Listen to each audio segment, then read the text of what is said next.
So easy to just, once we finish with technology, to recycle it or e-waste it, but to actually have the innovation to think of a worthwhile project that we can do with this technology after we've already used it before is just such a great initiative.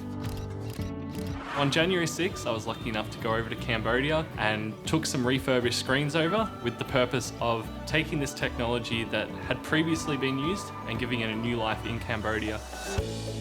Classrooms in Cambodia are quite a bit different to the ones in Australia, especially at the first school that we went to where it was quite rural. It was basically just these big concrete buildings, a few desks in there. It was all blackboards and whiteboards. So when we brought these screens in, everyone was so excited. It was just mobs of people asking about the screen, what's happening, what's going on.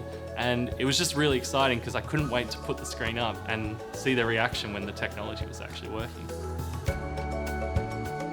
Putting the screens in Cambodia, these kids haven't even used a projector before.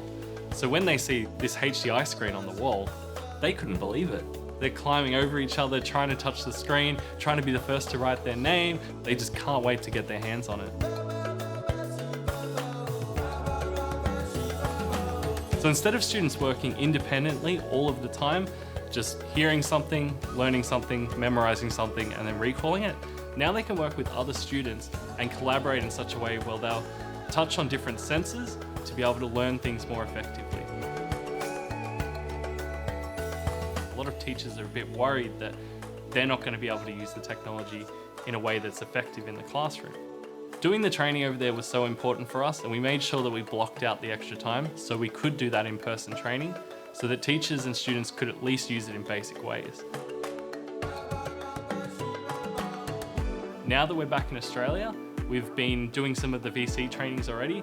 We made that very clear from the get-go that if we're going to do this, we don't want it to be a one-year one-off.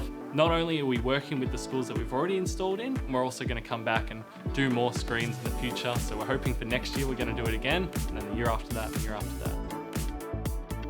Very excited for Technology Core to be part of this initiative in going forward into the future because of not just that immediate impact, but the impact that it will have for years to come.